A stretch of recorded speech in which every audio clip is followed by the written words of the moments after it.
Rainy and winter seasons వల్ల కార్ల fog form అవడం చాలా కామన్. దాన్ని కరెక్ట్ వేలో ఎట్లా ట్యాకిల్ చేయాలని చెప్తే వీడియో లాస్ట్ వరకు చూడు. నార్మల్ గా ఈ ఫాగ్ అనేది రెండు రకాలుగా ఫామ్ అవుతుంది. ఒకటి బయట నుంచి ఫామ్ అవుతుంది, ఇంకోటి లోపల నుంచి ఫామ్ అవుతుంది. ఎప్పుడైతే కార్ల టెంపరేచర్ బయట టెంపరేచర్ కంటే తక్కువ ఉంటుందో అప్పుడు ఫాగ్ అనేది బయట ఫామ్ అవుతుంది. ఇక నువ్వు విండ్ షీల్డ్ కి హీట్ బ్లోవర్ కి ఇట్లా ఆన్ చేసినావు అనుకో బయట ఉన్న ఫాగ్ మొత్తం పోతుంది. ఇక లోపల నుంచి ఫాగ్ ఎట్లా ఫామ్ అవుతుంది అంటే ఎప్పుడైతే కార్ల టెంపరేచర్ బయట టెంపరేచర్ కంటే హై ఉంటుందో అప్పుడు లోపల ఫాగ్ ఫామ్ అవడం స్టార్ట్ అవుతుంది.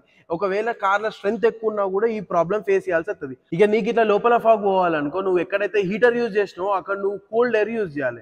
నువ్వు నన్ను అడుగుతావు హాట్ ఎయిర్ వాడితే సరిపోతుంది కదా, ఫాగ్ ఎట్లయినా పోతుంది కదా అని. ఒకవేళ నువ్వు లోపల ఫాగ్ ఫామ్ అయినప్పుడు కూడా హాట్ ఎయిర్ వాడినావు అనుకో లోపల టెంపరేచర్ ఇంకా హై అయిపోయి ఫాగ్ క్లియర్ అయిన తర్వాత మళ్ళీ ఈజీగా ఫాగ్ ఫామ్ అవుతుంది. అదే నువ్వు కోల్డ్ ఎయిర్ వాడినావు అనుకో ఫాగ్ ఫార్మేషన్ కావడానికి కొంచెం టైం తీసుకుంటుంది. ఇక నా కార్లో ఏసీ లేదు నా పరిస్థితి ఎట్లా అన్నావు అనుకో అటు కొంచెం విండో ఇటు కొంచెం విండో రోల్ డౌన్ చేసుకొని కొద్దిసేపు ట్రావెల్ చేసినాం అనుకో బయట ఉన్న ఎయిర్ ఫ్లో లోపలికి వచ్చేసి టెంపరేచర్